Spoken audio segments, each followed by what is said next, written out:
alunos, sejam todos muito bem-vindos, alunos do primeiro ano que vão precisar dessa aulinha para fazer sua provinha de recuperação. Já sabe, é o mesmo assunto lá da prova parcial, vai ser a mesma aula para você relembrar, só que nessa aula a gente vai ter aí umas atividades, então não vamos perder tempo para você fazer sua provinha e conseguir recuperar essa nota, que com certeza it will happen, vai acontecer. Let's get started. Vamos começar, só que eu vou pedir para o meu diretor me colocar lá, porque eu não trouxe aqui meu bichinho, e a gente já vai começar logo lá na TV e mostrar aqui os assuntos da mesma aula lá da aula 33.1 de revisão parcial. A gente vai ver sobre presente simples, simple present, zero conditional, que faz parte aí do simple present, afinal de contas você vai usar somente esse tempo verbal para fazer a zero conditional, e present continuous, além de modal verbs. Claro, aqui tem alguns verbos, mas na verdade a gente viu mais do que esses. Faltam mais dois aqui, que é o might e o ought to, que eu acabei esquecendo de colocar aqui. Mas é só um detalhe básico. E vamos lembrar sobre o simple present. Primeiro de tudo, saber que o simple present, ele é como se fosse aí o tempo verbal compatível com o presente do indicativo no português. E a gente usa para falar de ações habituais, nossos hábitos, coisas que ocorrem todos os dias, no presente, obviamente, além de usado para expressar. Você tem verdades universais, você tem sentimentos, você tem desejos, opiniões, preferências, dentre outras coisas que o simple present também pode ser usado para exprimir. Lembrando que é interessante que você saiba, né, quando usar o simple present, uma questão assim do dia a dia, quando você tiver a fim de colocar o seu inglês em prática. Aqui mesmo, comigo, você deve se preocupar basicamente com o quê?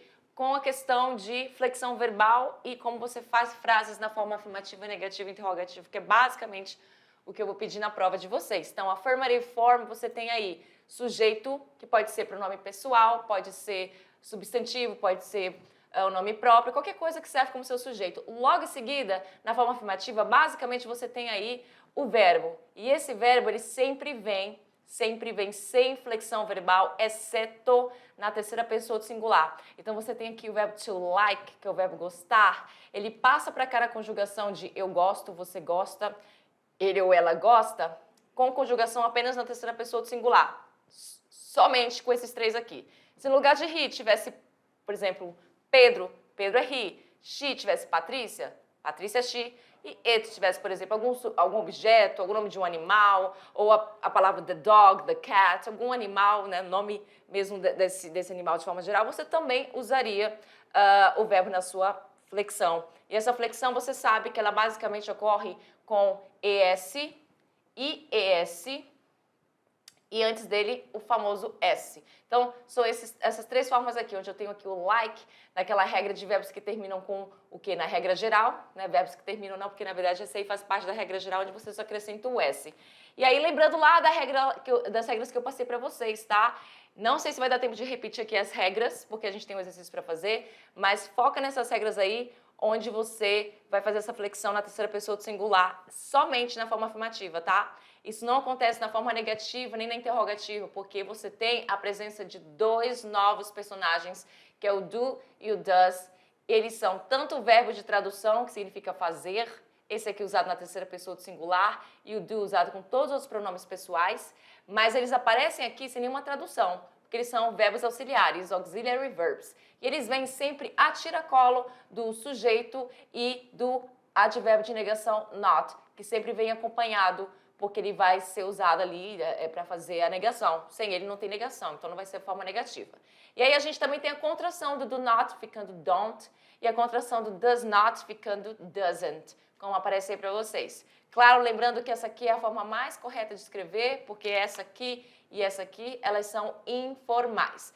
E perceba que seu verbo aqui, o to like, ele permanece da mesma forma sem a partícula to e não existe mais nenhuma flexão verbal com S, ES ou IES, certo? Somente na forma afirmativa. Na interrogativa, para lembrar lá, você tem o quê? Você tem a questão do auxiliar na frente do pronome pessoal e depois você tem o seu verbo. Isso numa frase simples, porque você pode ter aí frequências, você pode ter expressão de tempo que pode vir antes ou depois, dependendo da frase, mas basicamente é assim. E aí você tem o auxiliar, depois sujeito, verbo, como eu mostrei para vocês, e nenhum desses verbos tem conjugação. Ou seja, nenhum tem flexão verbal. Você só usa ele sem a partícula to naturalmente. Então, do you like, você gosta? Aí teria que ter um objeto aqui, né? Do you like it? Poderia ser o quê? Do you like work? Do you like to study? Você gosta de estudar? Do you like to work? Você gosta de trabalhar? Faltou meu to aí. Muito bem. E aí eu tenho frases aqui na afirmativa. Luna teaches piano on Friday. Sujeito, como eu mostrei para vocês, o verbo conjugado, aqui no caso terceira pessoa do singular, porque Luna é a mesma coisa que she. E o teaches faz parte lá da regra de verbos que terminam com CH, tanto S, SH, CH, X, EO, onde eu acrescento o ES no final. Eu tenho o resto da minha frase, com substantivo, uma preposição e um outro substantivo, né? Aí indicando o tempo, que é sexta-feira. Na negativa, eu tenho aqui o I don't wake up early every day. Eu não acordo cedo todo dia. Então, eu tenho negação com don't, porque eu estou com a primeira pessoa do singular, então não vai ser doesn't. Eu tenho o meu verbo wake, eu tenho a palavra up, que faz aí com wake up um phrasal verb, que é acordar, e eu tenho o restante da minha frase. Na minha pergunta, eu tenho o auxiliar que vem na frente, sujeito depois, verbo sem nenhuma conjugação, tá? Porque só acontece isso na forma afirmativa. E o restante da minha frase. Do you work at mediação tecnológica? E essa pergunta é aquelas perguntas de quê? De sim ou não. Yes or no questions, onde eu respondo com sim ou não, com os meus famosos short answers. Se fosse eu respondendo isso aqui, do you work at mediação tecnológica, eu responderia yes, I do. Sim, eu trabalho. Olha aí a nossa atividadezinha para a gente relembrar como é que a gente vai fazer uma possível atividade que pode ter na tua prova. Passe para a forma afirmativa no Simple Present. Então, eu tenho aqui negação, interrogação e mais uma negação. Como é que eu faço para passar isso? Muito simples. Primeiro de tudo, quando a negação e interrogação, você já sabe que isso aqui não vem para sua frase, nem isso vem para sua frase, e nem esse aqui vem para sua frase. Eles não vêm, eles são auxiliares, então eles não vão estar na frase. E aí o que acontece? Na letra A, você vai repetir da mesma forma que está aqui. Vai continuar do mesmo jeito. Tá vendo? Eu só tirei o don't. Por quê? Porque não tem flexão verbal no meu verbo. E o meu verbo sempre vem do lado do advérbio de negação quando eu tenho uma frase negativa. Então, ele permanece aqui sem alterar nada. Lá na B, como é uma pergunta, o does já não vem. O she passa em primeiro lugar. Como é terceira pessoa do singular, presta atenção que seu verbo, que é aquele que vem do lado do pronome pessoal, quando você tem uma pergunta, que é o no, ele vai ter que ter aí uma flexão verbal. Qual flexão verbal é essa? É a da regra geral, onde eu só acrescento o S ao fim do verbo. She knows how to play chess. Ela sabe como jogar xadrez. Um dia desse eu estava fazendo a aula, tinha essa palavra chess e eu não lembrava da tradução, lembrei agora. Quer dizer, eu sabia o que era, mas não conseguia lembrar da palavra xadrez em português. Agora está vindo na minha memória. She doesn't study at that school anymore, ou seja, ela não estuda naquela escola mais. E aí eu tenho aqui na negativa, tiro o doesn't, porque ele não vem na afirmativa, e aí então continua desta forma aqui minha frase, porém lembrando que o study, que é o meu verbo, que é justamente que vem do lado da partícula negativa not e do auxiliar does, ele vai lá para a nossa regrinha de conjugação, que é o quê? Verbos que terminam com Y precedido de consoante, o que você faz? Acrescenta IES, mas antes corta o Y, obviamente. E aí você tem a frase, ela estuda naquela escola. Muito bem. Esse foi o Simple Present. Vamos agora ir para a aula de Zero Conditional. A Zero Conditional é aquela questão... Tá, aqui tem uma... Tinha que ter aí um espacinho, tá? If you hit the ice, it melts. Se você o quê? Esquentar o gelo, derrete. Porque a gente está falando de quê? De condição e de resultado. Todas conditionals, de 0 à terceira condicional, ela fala de condição e resultado. Então, você tem aí a if clause, que é a oração com a condição, como essa aqui é a condição de algo. Nem sempre precisa a condição vir primeiro. Você pode, inclusive, colocar a condição por último e a consequência ou o resultado primeiro. Mas se você fizer isso, como aqui no caso, essa é a consequência e o resultado, você não tem mais a vírgula separando um do outro, tudo bem? Isso é só um adendo para fins de escrita, não para oralidade, mas de qualquer forma é interessante saber. Eu posso falar muito bem, if you speak to Paulo, he gets annoyed. Se você fala com Paulo, ele fica chateado. Eu também poderia dizer he gets annoyed if you speak to Paulo. Não tem problema algum, só não vem a vírgula a mais. E aí o que acontece nessas frases? Eu tenho aqui a minha condição formada pelo se, pela conjunção se. Eu tenho o sujeito, eu tenho o verbo. E desse verbo, ele vem sempre conjugado de acordo com o simple present, tá? Tanto na condição quanto no resultado. Então, o speak concorda com you. Então, o verbo tem que concordar com o sujeito que ele vem. Se é singular ou plural, flexão vai dar por aí. E aí, a gente tem o speak aqui na forma de segunda pessoa do singular, ou segunda pessoa do plural, mas aqui é segunda pessoa do singular, acredito pelo contexto. E aí você não vai alterar em nada esse verbo, afinal de contas a alteração só acontece na terceira pessoa do singular. Lembra? Em frases afirmativas. Aí eu tenho aqui o he na minha terceira frase, que é a consequência e o resultado, e eu tenho o gets concordando com o he, porque esse gets na verdade vem do verbo to get, que é o verbo obter. E ele vai para lá com a conjugação de regra geral, onde eu só acrescento o S, esse to não vem, obviamente, essa partícula, eu tenho o resto da minha frase. Então, todas essas duas frases, elas vêm com essa conjugação de simple present, por isso que uma coisa puxa a outra. E aí eu tenho uma condição e um resultado. Muito bem? E o simple present, aliás, e a zero conditional vai falar de várias situações, incluindo aí fatos científicos, verdades universais, condições no presente. Muito bem? Hora de recuperar, temos aí essa atividade para você marcar a alternativa comigo com a zero conditional. Onde tem zero conditional aí? Nessas alternativas, e olha, pode ter uma dessa parecida na prova, viu? Dessas alternativas aí, eu tenho várias questões onde eu uso sim as condicionais. Só que nós temos zero conditional, first conditional, que é a primeira, second conditional, que é a segunda, e a third conditional, que é a terceira. Então, aqui temos várias condicionais e só uma é a condicional com a zero.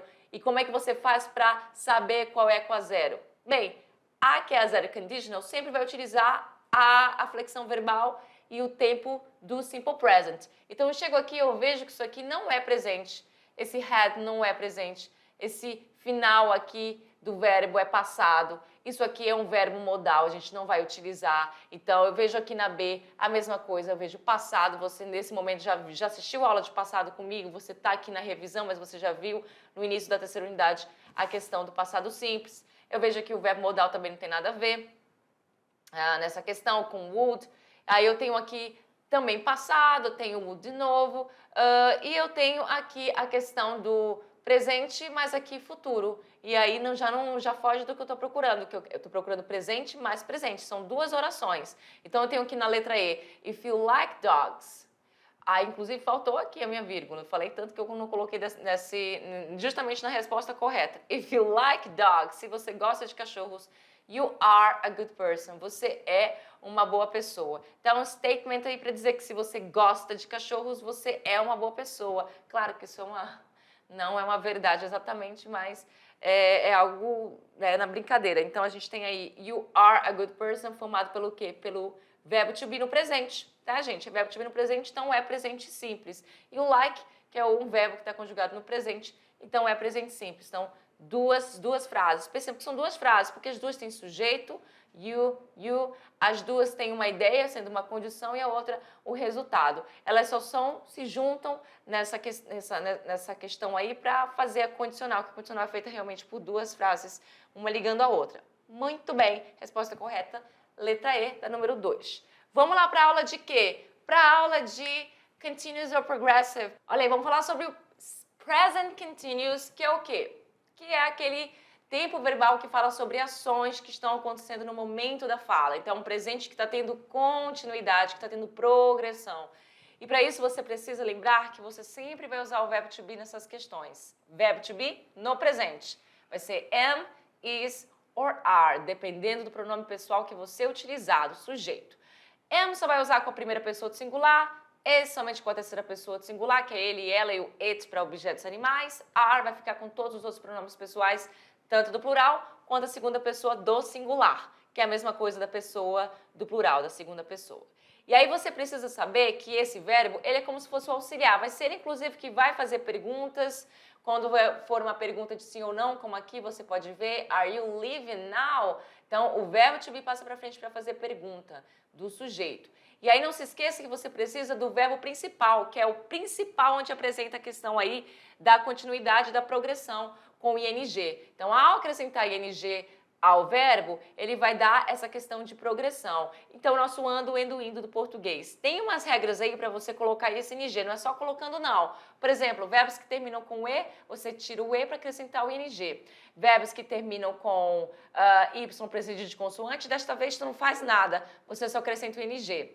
Verbos que terminam com consoante, vogal, consoante, sendo a segunda sílaba tônica, você vai dobrar a última consoante da palavra para poder acrescentar ing. Em casos de palavras que são monossilábicas, o que acontece? Essas palavras elas já são tônicas naturalmente, como a palavra dig, o verbo dig, que é cavar, fica digging, porque eu já vou fazer essa questão de dobrar a última consoante, já que é um verbo monossilábico. Verbos que terminam com ie. Nessa questão dessas duas vogais, você corta essas duas vogais, como a do verbo lie, mentir, e acrescenta y para poder acrescentar ing depois, ficando lying, mentindo. E aí você tem as frases afirmativas com sujeito, o verbo to be, o verbo com ing, tá? Sempre vem com ing, não tem como não colocar com ing. E aí uma expressão de tempo ou alguma outra questão que possa fazer sua frase. O now é muito utilizado nesse tempo de progressão, porque é algo que está acontecendo no momento da fala, portanto, agora. You are leaving now, você está indo embora agora. You are not leaving now, a diferença de afirmativa para negativa é apenas a presença de verbo de negação not, que vem entre o verbo to be e o verbo com ing, que é a ação principal. Você também tem perguntas com pronomes interrogativos na frente. Aí, neste caso, o verbo to be passa para segundo plano, diferentemente quando ele vem com perguntas de sim ou não. E aí, what are you doing? O que você está fazendo requer que você responda de uma forma mais elaborada. I am walking, eu estou andando. She is walking, ela está andando. Ou you are eating a sandwich, você está comendo um sanduíche. Vamos fazer uma atividadezinha bem rapidinho? Qual alternativa apresenta uma frase no present continuous? Então, eu tenho aqui, letra A, I am visit my relatives this Saturday. Tá errado. O que tá errado aqui? O verbo, cadê o ing? Não existe ing, não tem present continuous. Na B, she's cooking not dinner now. O que tá errado aqui? A presença do not no lugar errado. Ele vem entre o verbo to be e o verbo principal com ing, portanto, no meio dos dois. In the middle of them. Na letra C, the kids playing basketball. O que faltou aqui? Simplesmente a presença do verbo to be, que não está aqui, portanto não. Na letra D, is you crying. O que está faltando aqui? Na verdade, o que está errado é o verbo to be, e sim, are you crying? Seria esse verbo e não is, que é só usado na terceira pessoa do singular. Portanto, letra E, minha resposta correta. Anna is leaving now. A mesma questão, inclusive, daqui, né? Inclusive, tá bem fácil, gente. Era só olhar a minha atividade. Ana está indo embora agora. Certo? Sujeito she, verbo to be is, tá tudo correto. Verbo principal com ing, certamente colocado. E é isso. Vamos lá para nossa última aula, que é a aula de quê? De verbos modais. Claro que não dá tempo, né, gente, trazer todos os verbos modais aqui com frases. Então, eu só trouxe para vocês que cada um exprime a ideia de cada um. Lembrando que os verbos modais é a categoria de verbos mais fáceis do inglês, porque eles não têm nenhuma flexão verbal. São usados assim, com todos os pronomes pessoais, singular, plural, não importa como. Eles sempre são usados assim, eles têm a mesma posição dos outros verbos nas frases, tudo bem? Só que eles vão exprimir situações diferentes, porque eles vão modificar o outro verbo que vem logo em seguida dele, porque sempre você vai usar o verbo modal e um outro verbo logo depois. Geralmente, né? Nem sempre você vai fazer essa situação, mas você vai, na grande maioria das vezes, utilizar ele com outros verbos, que eles vão fazer essa mudança. Então, a não ser que você use com short answer, né? Realmente só virar ele. Então, o can vai demonstrar habilidade, permissão ou pedido, possibilidade ou probabilidade. A mesma coisa praticamente de could, porque o can é passado de could. O passado de could vai falar sobre, de can vai falar sobre capacidade ou habilidade, da mesma forma. Dessa vez vai dar ideia de sugestão, coisa que o can não dá. probabilidade ou possibilidade baixa também o could vai exprimir. Aí fica entre poder, poderia, podia. May já é aquele verbo modal de uma forma mais educada de ser utilizado, porque o may, ele também é usado para fazer pedidos, assim como permissão aqui no can, você tem permissão no verbo may. Could não apresenta, mas o may apresenta. Então, isso aqui é informal, esse é mais formal para pedir permissão. Pedido formal, uma permissão. Também vai falar de possibilidade, assim como o can e o could, só que o could é uma possibilidade bem mais baixa. E vai também ser traduzido para pode, poder, né? Ele pode, ela pode, assim por diante. Might, ele vai ter ideia de possibilidade pequena no futuro, lá no futuro, tá? Então, já a ideia vai ser de futuro. Sugestão também e pedir permissão e autorização de forma educada. E aí, temos o must e o ought to para finalizar, sendo que o ought to, ele é o único verbo modal que aparece aí com to, com essa partícula to, os outros não aparecem. Então, must vai falar sobre obrigação, necessidade, sugestão enfática. Vai também deduzir algo e proibição quando estiver na forma negativa. E aí fica entre deve, deveria, devia. O ought to vai também ter essa mesma tradução, basicamente, e ele vai ser muito parecido com o should, que é um outro verbo modal que eu não trouxe aqui nessa aula, mas trouxe na aula 25, da qual não vai cair na prova. Mas o ought to, ele vai ser usado como conselho, opiniões, probabilidade também, arrependimento e obrigação. Então, você vai usar esses verbos modais com essas ideias, porque eles são muito parecidos, e cada um vai ter uma ideia diferente. Então, para a gente poder relembrar isso, olha essa atividade aqui. Se eu falo assim para você, qual alternativa apresenta uma frase com o uso do verbo modal que indique proibição? Então, a ideia aqui de proibição. Eu tenho aqui o must. He must be sleeping. Na tradução, ele deve estar dormindo. Não, ele pode. Must vai dar essa ideia de deve. Então, ele deve estar dormindo. Não é uma proibição. Quando eu falo ele deve estar dormindo, é só você lembrar que must também vai falar de quê? De uma dedução. Então, eu estou deduzindo que ele pode estar dormindo, já que eu estou ligando para ele, ele não atende. Eu falo, wow, he must be sleeping. He can be the principal, ou seja, ele pode ser o principal. Vou colocar aí o principal, ou então aí o diretor, né? He can be. Aí então, a gente está falando de quê? O can, ele vai dar ideia de quê? De permissão, pedido, possibilidade, probabilidade. De probabilidade aqui naquele caso. Então, probabilidade de ele ser um diretor, né? Ou principal, dependendo do contexto. Na letra C, we may arrive early. Nós podemos chegar tarde, ou talvez cheguemos tarde. A gente tem aí uma ideia de quê? Olha o may aqui, de possibilidade também. Então, nesse caso, a ideia vai ser de possibilidade. Tá vendo como vai mudar de acordo com o verbo que aparece depois? Então, João must not drive today. Aí aqui eu tenho a minha situação que eu estou procurando. Eu quero o quê? O uso do verbo modal que indica proibição. E justamente o must na negativa vai indicar proibição, olha só. Must vai ser proibição na forma negativa. Portanto, João must not drive today. João não deve dirigir hoje. Não deve dirigir hoje. E na letra E, eu estou falando sobre o quê? You can't say a thing. Você não pode dizer uma coisa, você não pode. Então, estou te dando aí a ideia de permissão. Eu não estou te permitindo falar essa questão aí de alguma coisa que você quer dizer, tá? Então, é isso. Gente, respondido para vocês, letra D. E agora sim, espero que vocês façam uma ótima prova aí, uma avaliação de recuperação. Recupere, tá fácil, tá simples, 5 questões. Super, hiper, mega, ultra power, big, master, easy. And see you next class.